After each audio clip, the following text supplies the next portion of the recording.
The crowded school hallway buzzed with students heading to class when a sharp voice cut through the noise.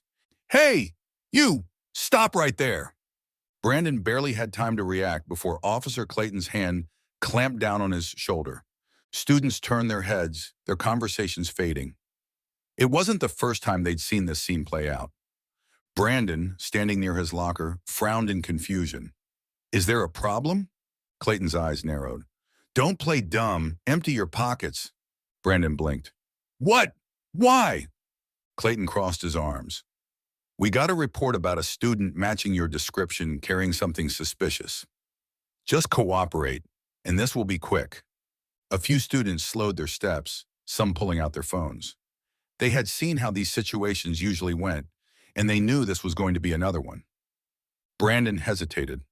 "I didn't do anything wrong." Clayton stepped closer, voice lowering but still firm. "Then prove it."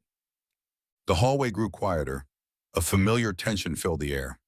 Brandon knew exactly what this was, and so did everyone watching. If you're invested in this story, make sure to subscribe and turn on notifications so you never miss a video. We've got more eye-opening stories coming your way. Now let's get back to it. Brandon wasn't the type of student who got in trouble. He was quiet, focused, and well-respected. A straight-A student who balanced his academics with sports. He was on the track team, helped tutor younger students, and had never so much as been sent to the principal's office. But most importantly, Brandon came from a family that understood the law inside and out. His father, David Carter, was a highly respected civil rights attorney, a man who had spent years fighting cases of racial discrimination. But Clayton didn't know that. To Clayton, Brandon was just another black kid in the hallway. Officer Clayton's background. Clayton had been at the school for a while, and students, especially black and Latino kids, knew exactly what kind of officer he was. He had a reputation for singling them out, stopping them for random security checks, and using his badge as an excuse to intimidate. Complaints had been made against him before, but nothing ever came of them. Either they were dismissed as misunderstandings, or the students were blamed for being uncooperative. And now Brandon was his next target. But this time, things wouldn't go the way Clayton expected. Brandon took a deep breath, keeping his hands at his sides. He had seen situations like this play out before, how a simple misunderstanding could turn into something much worse. "I don't have anything on me," he said calmly. Clayton scoffed. "Then you won't mind emptying your pockets." A small circle of students had now formed, their phones angled just enough to capture what was happening. Brandon could feel their eyes on him. He could feel the weight of the moment. Slowly, he pulled out his phone, his keys, and a crumpled gum wrapper, placing them in his open palm. "See? Nothing." Clayton didn't even look. Instead, he reached for Brandon's backpack. Brandon instinctively pulled back. "You can't just—" Clayton didn't ask again. He yanked the bag off Brandon's shoulder and unzipped it in one motion. The contents spilled onto the floor. Textbooks, a binder, a packed lunch. Students gasped. Brandon's jaw tightened. "That's my stuff." Clayton nudged through the items with his foot, his expression unchanged. "You people always think you're above the rules." Murmurs rippled off through the crowd. A few students exchanged looks. One of them whispered, "Did he just say that?" Brandon clenched his fists. "Stay calm." He bent down and started gathering his things. Just then, a voice cut through the tension. "What's going on here?" Mr. Carter, the history teacher, stepped forward. He had seen enough. Clayton straightened up. "Routine search." Mr. Carter's eyes flickered to Brandon's things scattered on the floor, then back to Clayton. "That's funny. I don't see you searching anyone else's bags." Clayton exhaled sharply. "He fit a description." Mr. Carter folded his arms. "Right. And what was the description exactly?" Clayton hesitated. Brandon stood up, his bag now slung over his shoulder. He met Clayton's gaze, and for the first time, the officer seemed unsure. Mr. Carter turned to Brandon. "You're good. Head to class." Brandon nodded, but as he walked away, he heard the soft sound of notifications going off on students' phones. The video was already spreading, and this was far from over. Brandon sat quietly in his next class, but his mind wasn't on the lesson. His hands were still clenched under the desk, his heart pounding. He had done everything right, stayed calm, didn't resist, didn't escalate, but it didn't seem to matter. His phone vibrated in his pocket. A message from his best friend Jordan. "Bro, you're all over social media. Someone posted the vid. It's blowing up." Brandon swallowed hard. He knew this wasn't just a hallway incident anymore. It was becoming something bigger. Meanwhile, in the school's administrative office, Principal Reynolds was reviewing the video himself. His face was tense as he listened to the murmurs of other staff members gathered around his desk. "This doesn't look good," one of them muttered. "We've already gotten emails from parents. Some are asking why Officer Clayton is even still here after all the past complaints." Principal Reynolds sighed. His phone rang. When he saw the caller ID, his stomach sank. It was Anthony Carter, Brandon's father, a high-profile civil rights attorney. He picked up. "Mr. Carter, I assume this is about what happened today." "Assume? Let me make it clear. My son was humiliated and targeted by your security officer for no reason. I just saw the video. Tell me, has Clayton been placed on leave yet?" The principal shifted in his chair. "We're still looking into—" "No, you've had complaints about him before, and you ignored them. This time there's video evidence, and I'm taking action. Expect to hear from my legal team." Principal Reynolds closed his eyes for a moment, exhaling through his nose. This wasn't going to stay within school walls anymore. And Clayton had no idea what was coming. Officer Clayton walked through the halls like he always did, chest puffed, hands resting on his belt, scanning the students as if he were patrolling a high-crime neighborhood instead of a school. To him, what had happened earlier was just another routine moment. Another kid put in his place. So when Principal Reynolds called him to the office, he wasn't concerned. But the moment he stepped inside, he felt the shift in the air. Principal Reynolds sat stiffly at his desk, his expression unreadable.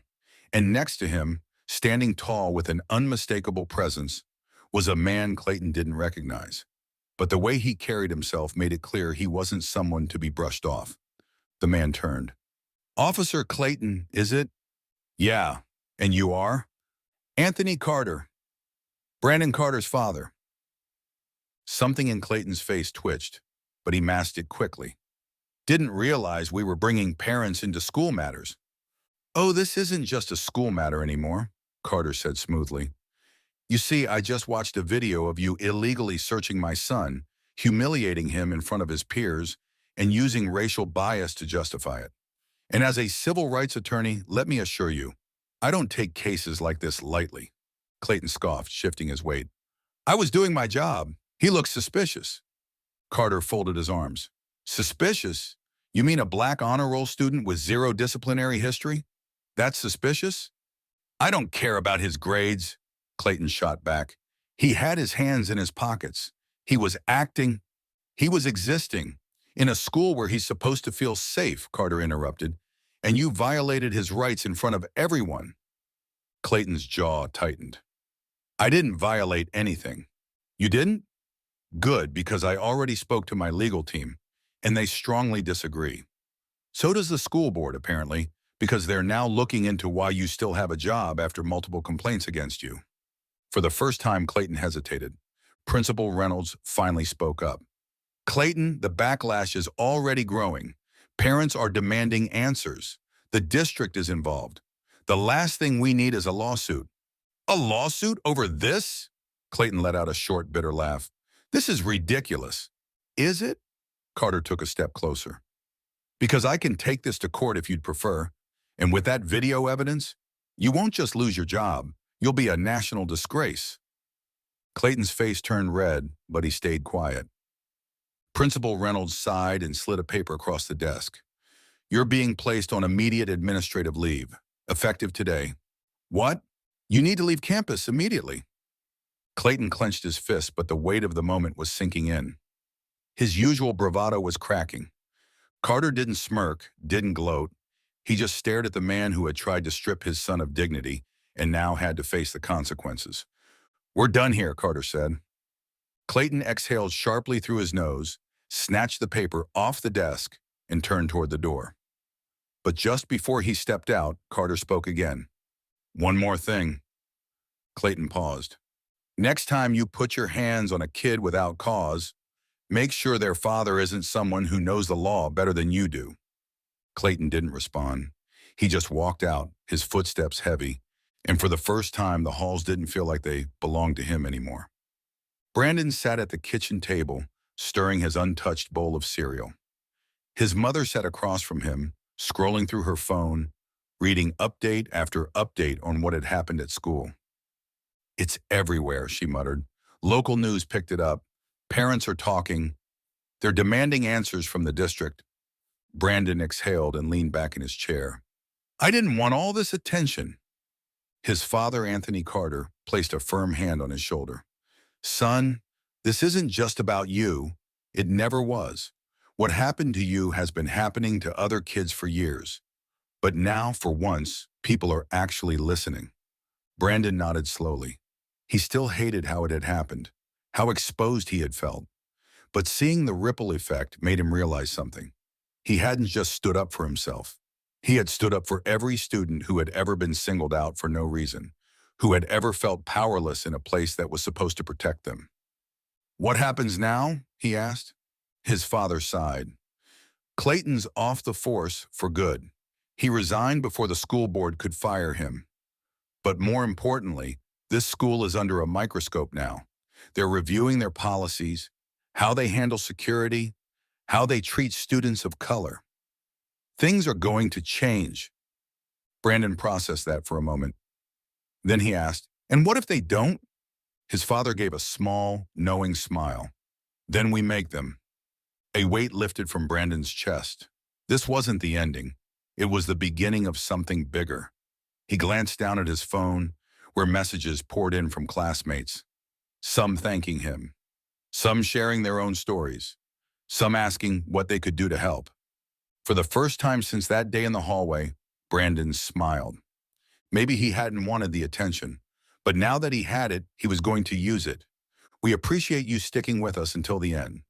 If this story resonated with you, make sure to subscribe and turn on notifications so you never miss a new video. Your support means everything, and every like, comment, and share helps spread these important stories. Let us know your thoughts below. We're reading every single one.